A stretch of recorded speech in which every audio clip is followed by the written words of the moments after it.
हर हर महादेव। शिवपुराण श्री कोटि रुद्र संहिता के इस एपिसोड में आप सुनेंगे 16वें अध्याय से लेकर 22वें अध्याय तक। तो चलिए शुरुआत करते हैं 16वें अध्याय से। 16वां अध्याय महाकालेश्वर का आविर्भाव। सूत जी बोले, हे ऋषियों, अब मैं आपको महाकालेश्वर नामक ज्योतिर्लिंग के आविर्भाव के संबंध में बताता हूँ। अवंतिकापुरी में एक ब्राह्मण रहते थे। वे भगवान शिव के परम भक्त थे। वे प्रतिदिन विधि विधान से शिव जी के पार्थिव लिंग का पूजन किया करते थे। देवादिदेव भगवान शिव के आशीर्वाद से उन्हें धन धान्य की कोई कमी नहीं थी। वे प्रतिदिन अग्नि होम करते और सदा ज्ञान की खोज में लगे रहते थे। इस प्रकार सभी प्रकार के सुखों को भोग कर अंत में उन्हें शिवलोक की प्राप्ति हुई। उन ब्राह्मण देवता के देवप्रिय, मेधाप्रिय, सुकृत एवं धर्मबाहु नाम के 4 पुत्र थे। ये चारों भी अपने पिता के समान ही सद्गुणी थे। उनके कारण अवंतिका नगरी ब्रह्म तेज से परिपूर्ण थी। वहीं पास ही में रत्नमाला नामक एक पर्वत था। उसी पर्वत पर दूषण नामक एक राक्षस रहता था। उसने घोर तपस्या करके ब्रह्मा जी को प्रसन्न कर लिया था। ब्रह्मा जी से इच्छित वर पाकर वह दुष्ट धर्म का शत्रु बन गया था। वह धर्म का नाश कर देना चाहता था। अपने अथाह बल और पराक्रम से उसने सभी देवताओं, मनुष्यों और तीनों लोकों के जीवों को अपने अधीन कर लिया था। वह ब्राह्मणों एवं सदाचारियों पर आक्रमण करके उन्हें अनेक प्रकार से दंडित करता था। एक दिन दूषण नामक वह दैत्य अपनी सेना को साथ लेकर अवंतिकापुरी पहुंच गया। वहां उसने अपने दैत्य सैनिकों को आज्ञा दी कि जो भी ब्राह्मण मेरी आज्ञा को न माने उससे दंड दो। आज्ञा पाकर वे दैत्य नगरी में उपद्रव करने लगे। सारी जनता हाहाकार करने लगी। वे लोग उन ब्राह्मण कुमारों के पास आए और उन्हें सारी बातें बताईं। वे ब्राह्मण कहने लगे कि इस जगत का कल्याण करने वाले और अपने भक्तों की सदा रक्षा करने वाले भगवान शिव हैं, इसलिए हमें उन्हें ही प्रसन्न करना चाहिए। यह कहकर वे चारों ब्राह्मण पुत्र अन्य ब्राह्मणों के साथ मिलकर अपने आराध्य भगवान शिव का पूजन करने लगे। उसी समय चारों महादैत्य वहां पहुंच गए और उन ब्राह्मणों को शिव जी की आराधना में देखकर अत्यंत क्रोधित होकर बोले, मार डालो इन सबको।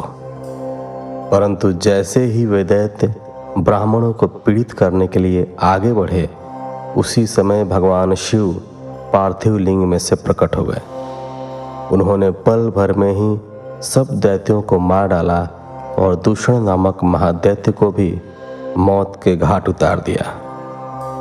शिव जी को साक्षात सामने पाकर वे सभी ब्राह्मण भगवान शिव की स्तुति करने लगे। आकाश से देवता पुष्प वर्षा करने लगे। भगवान शिव ने प्रसन्नतापूर्वक उन ब्राह्मण कुमारों को वरदान मांगने के लिए कहा। अपने आराध्य भगवान शिव के वचन सुनकर ब्राह्मण बोले, हे देवाधिदेव, कल्याणकारी भगवान, यदि आप हमारी आराधना से प्रसन्न हैं तो हम पर कृपा कर हमें अपने श्री चरणों में स्थान दें, ताकि हम जीवन मरण के बंधन से छूट जाएं और आपके दर्शनों की हमारी अभिलाषा पूरी होती रहे। तब अपने भक्तों की इच्छा को पूरा करते हुए सदाशिव उसी स्थान पर ज्योतिर्मय रूप में शिवलिंग में स्थित हो गए और वह लिंग महाकालेश्वर नाम से जग प्रसिद्ध हुआ। इसकी उपासना करने से सभी मनोरथ पूरे हो जाते हैं। 17वां अध्याय। महाकाल महात्म्य। सूत जी बोले, हे ब्राह्मणों, अब मैं आपको महाकालेश्वर की उत्पत्ति की कथा सुनाता हूँ। उज्जैन नगरी में राजा चंद्रसेन का राज्य था। भगवान शिव के मुख्य सेवक मणिभद्र के साथ उसकी घनिष्ठ मित्रता थी। मणिभद्र ने राजा चंद्रसेन को कौस्तुभ मणि भेंट की। राजा ने प्रसन्नतापूर्वक मणि को अपने गले में धारण कर लिया। वह कौस्तुभ मणि सूर्य के समान चमकती थी, जिसे देखकर अन्य राजा चंद्रसेन से ईर्ष्या रखने लगे। सब राजाओं ने मिलकर चंद्रसेन पर आक्रमण कर दिया। जब राजा चंद्रसेन चारों ओर से अन्य राजाओं की चतुरंगड़ी सेना से घिर गया, तब वह अपने प्राणों की रक्षा के लिए महाकालेश्वर ज्योतिर्लिंग की शरण में गया और भक्ति भावना से देवाधिदेव महादेव जी का पूजन करने लगा। राजा चंद्रसेन भगवान शिव के पूजन में मगन था। उसी समय एक विधवा गोपी अपने छोटे से बालक को गोद में लिए वहां आई। वह बालक राजा को शिव पूजन करते हुए देखता रहा। जब गोपी वापस घर आ गई, तब वह बालक मन में शिव पूजन का निश्चय करके कहीं से एक पत्थर ढूंढ लाया और उसे स्थापित करके धूप, दीप, गंध, पुष्प, नैवेद्य से उसी प्रकार पूजने लगा जिस प्रकार उसने राजा को करते देखा था। उसकी माता ने उसे भोजन करने के लिए बुलाया, परंतु वह तो अपनी आराधना में लगा था। जब बार बार बुलाने पर भी बालक नहीं आया, तब उसकी माता को क्रोध आ गया और वह वहां से बालक को खींच कर ले गई और डांटने फटकारने लगी। उसने शिवलिंग रूप में स्थापित उस पत्थर को उठाकर फेंक दिया। यह देखकर बालक बहुत दुखी हुआ और शिव जी का नाम लेते हुए मूर्छित हो गया। बालक की ऐसी हालत देखकर माता रोने लगी और रोते रोते वह भी बेहोश हो गई। कुछ समय बीतने पर बालक को जब होश आया, तो उसने स्वयं को भगवान शिव के सुंदर मंदिर में, जहाँ रत्नमय ज्योतिर्लिंग स्थित था, पाया। यह देखकर वह बड़ा आश्चर्यचकित हुआ। भगवान शिव को धन्यवाद करके उनका नाम जपता हुआ वह बालक अपने घर की ओर चल पड़ा। घर पहुंचकर उसने देखा कि उसके घर के स्थान पर एक सुंदर महल खड़ा था। अंदर उसकी माँ सुंदर वस्त्र आभूषण पहने रत्न जड़ित पलंग पर सोई थी। उसने अपनी माता को जगाया। सब कुछ जानकर वह अत्यंत प्रसन्न हो गई। दूसरी ओर जब राजा चंद्रसेन का पूजन समाप्त हुआ, तो उसे सब कुछ ज्ञात हुआ। राजा अपने मंत्रियों को साथ लेकर गोपी के पास पहुंचा। वहां उन्होंने उत्सव किया। शीघ्र ही यह समाचार पूरे नगर में फैल गया। जब चंद्रसेन के शत्रुओं को यह पता चला कि उसकी नगरी पर भगवान शिव की विशेष कृपा है, तब उनके शत्रुओं को यह समझ आ गया कि राजा चंद्रसेन महाकालेश्वर का परम भक्त है, इसलिए हम उसे कभी जीत नहीं सकते। वे सब राजा चंद्रसेन से मित्रता करने हेतु उस गोपी के घर चले गए।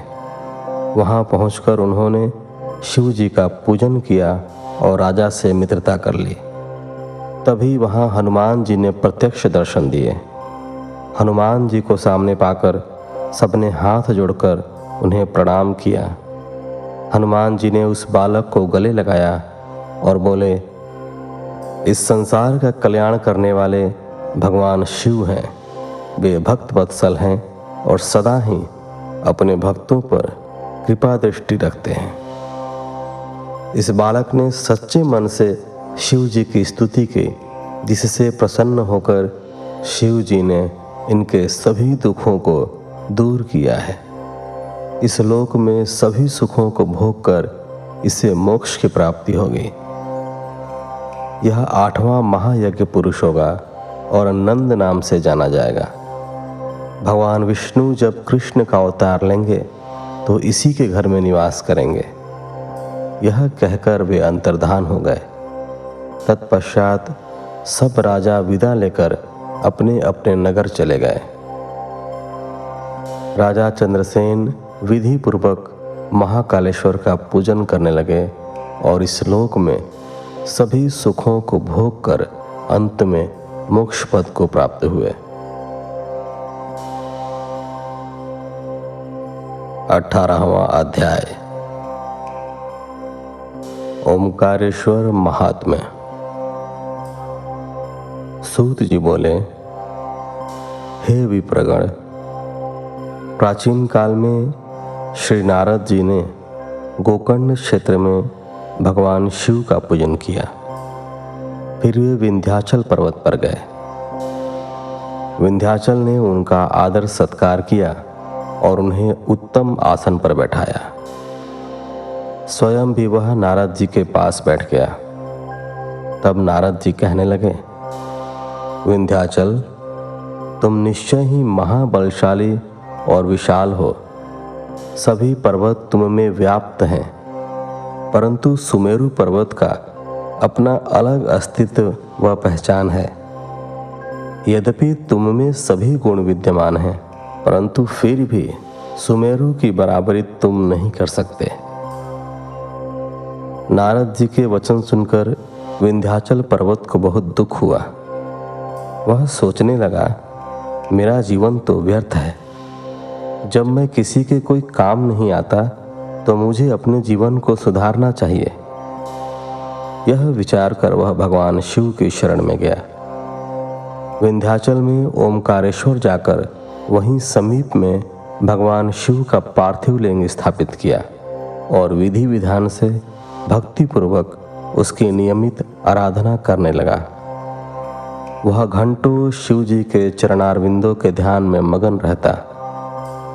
इस प्रकार उसे शिव जी का ध्यान और तप करते हुए बहुत समय बीत गया। एक दिन उसकी तपस्या से प्रसन्न होकर देवाधिदेव भगवान शिव ने उसे साक्षात दर्शन दिए तथा उसकी कामना जाननी चाहिए। शिव जी बोले, विंध्याचल, मैं तुम्हारी भक्ति भावना से प्रसन्न हूँ, वर मांगो। भगवान शिव के निर्मल वचनों को सुनकर विंध्याचल की खुशी का कोई ठिकाना न रहा। उसने अपने आराध्य देव की स्तुति आरंभ कर दी। फिर बोला, हे कल्याणकारी भगवान शिव, यदि आप प्रसन्न हैं तो कृपा कर मेरी बुद्धि को शुद्ध करें और मुझे श्रेष्ठ विचार प्रदान करें। भगवान, आप यहीं पर निवास कर इस जगत का कल्याण करें। तब विंध्याचल की मनोकामना को पूरा करते हुए भगवान शिव ने उन्हें इच्छित वर को प्रदान किया और स्वयं विंध्याचल द्वारा स्थापित लिंग में ज्योतिर्मय रूप में विराजमान हो गए। यह ज्योतिर्लिंग परमेश्वर नाम से प्रसिद्ध हुआ। ओमकारेश्वर व परमेश्वर नामक शिव ज्योतिर्लिंग अलग अलग होते हुए भी एक हैं।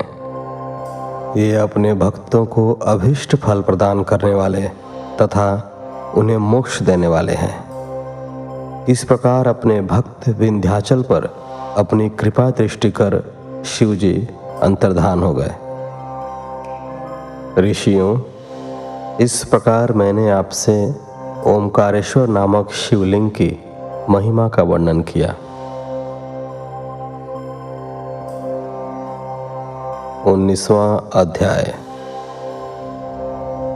केदारेश्वर महात्म्य। सूत जी बोले, हे ऋषिगणों, भगवान विष्णु के नर नारायण नामक अवतार ने बद्रिकाश्रम में तपस्या करनी आरंभ कर दी। तब अपने उन दोनों श्रेष्ठ भक्तों की इच्छा पूर्ण करने हेतु भगवान शिव पार्थिव लिंग में उनके पूजन को ग्रहण करने के लिए आते थे। इस प्रकार नर नारायण को भगवान शिव का पूजन करते करते बहुत समय व्यतीत हो गया। इससे उनकी भक्ति भावना दिन प्रतिदिन प्रबल होती गई और वे शिव जी को प्रसन्न करने हेतु उनका पूजन करते रहे। उनकी उत्तम तपस्या से प्रसन्न होकर भगवान शिव उनके समक्ष प्रकट हो गए और बोले, हे नर नारायण, मैं तुम्हारी आराधना से बहुत प्रसन्न हूँ, तुम मुझसे वर मांगो। भगवान शिव के वचन सुनकर नर नारायण बहुत प्रसन्न हुए और भक्तवत्सल कल्याणकारी शिव को प्रणाम करते हुए बोले, हे देवेश्वर, यदि आप हम पर प्रसन्न हैं तो हमारी प्रार्थना से आप साक्षात रूप में यहाँ सदा विराजमान रहें। उन दोनों के अनुरोध पर देवादिदेव महादेव जी हिमालय के केदार नामक उस तीर्थ में ज्योतिर्लिंग रूप में स्थित हो गए और वह ज्योतिर्लिंग संसार में केदारेश्वर नाम से प्रसिद्ध हुआ। यह लिंग दुख और भय का नाश करने वाला है। इसके दर्शनों से अभीष्ट फल की प्राप्ति होती है। कहते हैं कि जो भक्त शिवलिंग के निकट शिव के रूप में अंकित वलय पर कंकड़ या कड़ा चढ़ाता है, उसे उनके वलय रूप के दर्शन होते हैं तथा सारे पाप नष्ट हो जाते हैं। केदार तीर्थ का दर्शन कर केदारेश्वर लिंग का पूजन करने एवं वहाँ का जल पीने के पश्चात मनुष्य जीवन मरण के चक्र से छूट जाता है और मोक्ष को प्राप्त कर लेता है। इस प्रकार मैंने आपसे केदारेश्वर ज्योतिर्लिंग महिमा का वर्णन किया। 20वां अध्याय, भीम उपद्रव का वर्णन। सूत जी बोले, हे ऋषियों, पूर्व काल में भीम नाम का एक बलशाली राक्षस हुआ था, जो कि रावण के भाई कुंभकर्ण और करकटी राक्षसी का पुत्र था। वह करकटी अपने पुत्र भीम के साथ सह्य पर्वत पर रहती थी। एक बार भीम ने अपनी माता से पूछा, माता जी, मेरे पिताजी कौन हैं और कहाँ हैं? हम इस प्रकार यहाँ अकेले क्यों रह रहे हैं? अपने पुत्र के प्रश्न का उत्तर देते हुए करकटी बोली, पुत्र भीम, तुम्हारे पिता रावण के छोटे भाई कुंभकर्ण थे। पूर्व में मैं विराध राक्षस की पत्नी थी, जिसे श्री राम ने मार डाला था। फिर मैं अपने माता पिता के साथ रहने लगी। एक दिन जब मेरे माता पिता अगस्त्य ऋषि के आश्रम में एक मुनि का भोजन खा रहे थे, तब मुनि ने शाप द्वारा उन्हें भस्म कर दिया था। मैं पुनः अकेली रह गई। तब मैं इस पर्वत पर आकर रहने लगी। यहीं पर मेरी कुंभकर्ण से भेंट हुई थी और हमने विवाह कर लिया। उसी समय श्री राम ने लंका पर आक्रमण कर दिया और तुम्हारे पिता को वापस जाना पड़ा। तब श्री राम ने युद्ध में उनका वध कर दिया। अपनी माता के वचन सुनकर भीम को भगवान विष्णु से द्वेष उत्पन्न हो गया और उसने बदला लेने की ठान ली। वह ब्रह्मा जी को प्रसन्न करने के लिए कठोर तपस्या करने लगा। उसकी घोर तपस्या से अग्नि प्रज्वलित हो गई, जिससे सभी जीव दग्ध होने लगे। तब ब्रह्मा जी उसे वर देने के लिए गए। ब्रह्मा जी ने उसके सामने प्रकट होकर वरदान मांगने के लिए कहा। तब भीम बोला, हे पितामह, यदि आप मुझ पर प्रसन्न हैं तो मुझे महाबली होने का वर प्रदान करें। तब तथास्तु कहकर ब्रह्मा जी वहां से अंतर्धान हो गए। वर प्राप्त करने के बाद प्रसन्न होकर भीम अपनी माता के पास आया और बोला, माता, मैं शीघ्र ही विष्णु से अपने पिता कुंभकर्ण के वध का बदला ले लूंगा। यह कहकर भीम वहां से चला गया। उसने देवताओं से भयानक युद्ध किया और उन्हें हराकर स्वर्ग पर अधिकार स्थापित कर लिया। फिर उसने कामरूप देश के राजा से युद्ध करना आरंभ कर दिया। उसे जीतकर कैद कर लिया और उसके खजाने पर अपना अधिकार स्थापित कर लिया। राजा दुखी था। उसने जेल में ही पार्थिव लिंग बनाकर शिव जी का पूजन करना शुरू कर दिया और विधि पूर्वक ओम नमः शिवाय मंत्र का जाप करने लगा।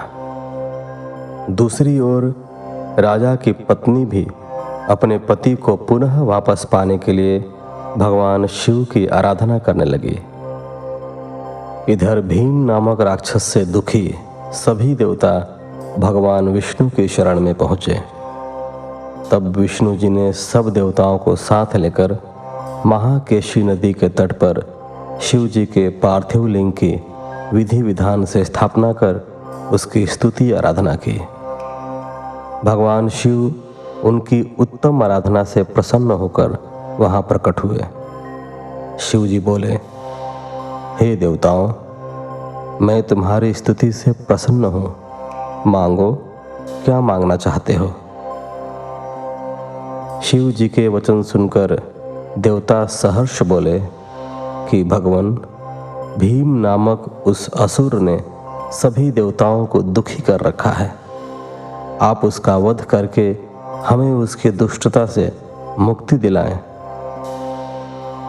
देवताओं को इच्छित वर प्रदान कर शिव जी वहां से अंतर्धान हो गए। देवता बहुत प्रसन्न हुए और जाकर राजा को भी सूचना दी कि भगवान जल्द ही तुम्हारे शत्रु भीम का नाश कर तुम्हें मुक्त करेंगे।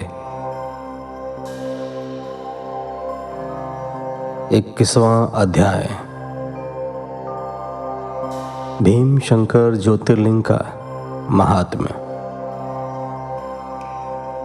सूत जी बोले, हे ऋषिगणों, अब मैं आपको भीम शंकर ज्योतिर्लिंग के महात्म्य के बारे में बताता हूं।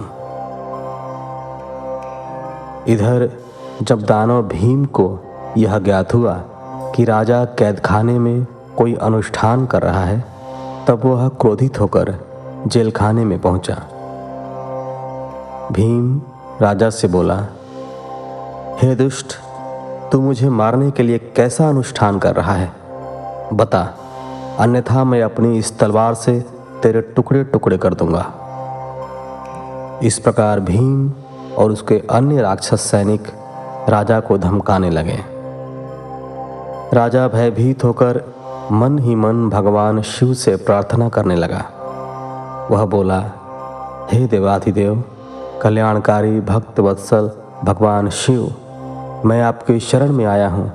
आप मेरी इस राक्षस से रक्षा करें। इधर जब राजा ने उसकी बात का कोई जवाब नहीं दिया तो वह क्रोधित होकर तलवार हाथ में लिए उस पर झपटा। एकाएक वह तलवार शिव जी के पार्थिव लिंग पर पड़ी और उसमें से भगवान शिव प्रकट हो गए। उन्होंने अपने त्रिशूल से उस तलवार के 2 टुकड़े कर दिए। फिर उनके गणों का दैत्य सेना के साथ महायुद्ध हुआ। उस भयानक युद्ध से धरती और आकाश डोलने लगा। ऋषि तथा देवतागण आश्चर्यचकित रह गए। तब भगवान ने अपने तीसरे नेत्र की ज्वाला से भीम को भस्म कर दिया, जिससे वन में भी आग लग गई और अनेक औषधियां नष्ट हो गई जो अनेकों रोगों का नाश करने वाली थी। तब अपने भक्तों का कल्याण करने के लिए कल्याणकारी भगवान शिव सदा के लिए राजा द्वारा स्थापित उस पार्थिव लिंग में विराजमान हो गए और संसार में भीम शंकर नाम से प्रसिद्ध हुए। भगवान शिव का यह लिंग सदैव पूजनीय और सभी आपत्तियों का निवारण करने वाला है। 22वां अध्याय। काशीपुरी का महात्म्य। सूत जी बोले, हे मुनिवरों, इस पृथ्वी लोक में दिखाई देने वाली प्रत्येक वस्तु सच्चिदानंद स्वरूप निर्विकार एवं सनातन ब्रह्म रूप है। वह अद्वितीय परमात्मा ही सगुण रूप में शिव कहलाए और दो रूपों में प्रकट हुए। वे शिव ही पुरुष रूप में शिव एवं स्त्री रूप में शक्ति नाम से प्रसिद्ध हुए। शिव शक्ति ने मिलकर दो चेतन अर्थात प्रकृति एवं पुरुष अर्थात विष्णु की रचना की है। तब प्रकृति एवं पुरुष अपने माता पिता को सामने न पाकर सोच में पड़ गए। उसी समय आकाशवाणी हुई। आकाशवाणी बोली, तुम दोनों को जगत की उत्पत्ति हेतु तपस्या करनी चाहिए, तभी सृष्टि का विस्तार होगा। वे दोनों बोले, हे स्वामी, हम कहाँ जाकर तपस्या करें? यहाँ पर तो ऐसा कोई स्थान नहीं है जहाँ तपस्या की जा सके। तब भगवान शिव ने 5 कोस लंबे चौड़े शुभ व सुंदर नगर की तुरंत रचना कर दी। वे दोनों त्रिलोकीनाथ भगवान शिव के चरणों का स्मरण करके वहां तपस्या करने लगे।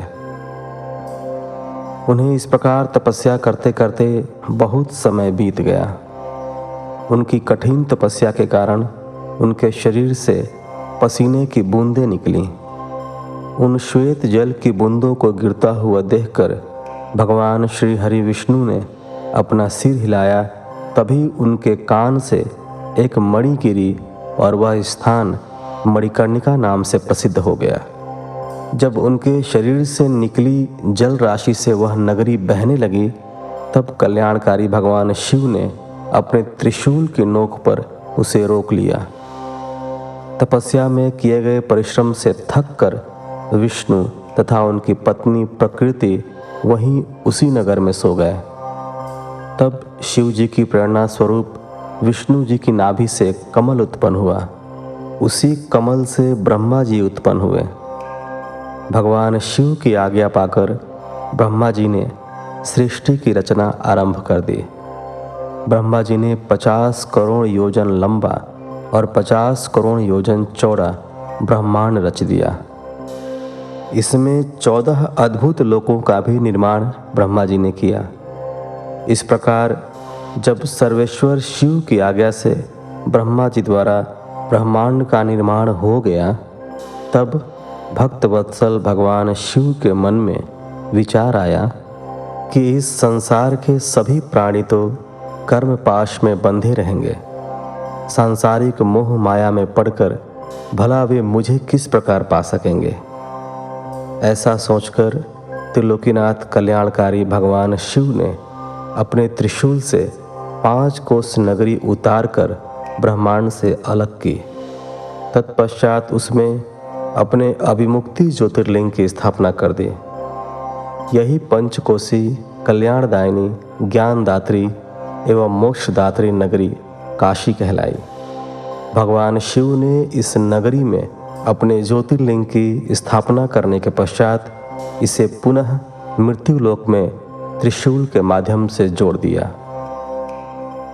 कहते हैं ब्रह्मा जी का एक दिन पूरा होने पर प्रलय आती है, परंतु इस काशी नगरी का नाश असंभव है, क्योंकि प्रलय के समय शिव जी इस काशी नगरी को अपने त्रिशूल पर धारण कर लेते हैं तथा सब शांत हो जाने पर काशी को पृथ्वी लोक से जोड़ देते हैं। इसलिए मुक्ति की कामना करने वालों को काशी जाना चाहिए। यहाँ के दर्शनों से हर प्रकार के पापों से मुक्ति मिल जाती है। काशी मोक्ष देने वाली नगरी के रूप में प्रसिद्ध है। संसार के समस्त प्राणियों के मध्य में सत्व रूप में और बाहर तामस रूप में विराजमान परमात्मा भगवान शिव ही हैं। सत्व आदि गुणों से युक्त वही रुद्र हैं जो सगुण होते हुए निर्गुण और निर्गुण होते हुए सगुण है। उन कल्याणकारी भगवान शिव को प्रणाम करके रुद्र बोले, हे विश्वनाथ, महेश्वर, लोकहित की कामना से आपको यहाँ विराजमान रहना चाहिए। मैं आपके अंश से उत्पन्न हूँ। आप मुझ पर कृपा करें और देवी पार्वती सहित यहीं पर निवास करें। ब्राह्मणों, जब विश्वनाथ ने भगवान शिव से इस प्रकार प्रार्थना की, तब भगवान शिव संसार के कल्याण के लिए काशी में देवी पार्वती सहित निवास करने लगे। उसी दिन से काशी सर्वश्रेष्ठ नगरी हो गई। इस प्रकार 22वें अध्याय के साथ इस एपिसोड को यहीं विराम देते हैं। मिलते हैं आपसे अगले एपिसोड में। तब तक के लिए धन्यवाद। हर हर महादेव।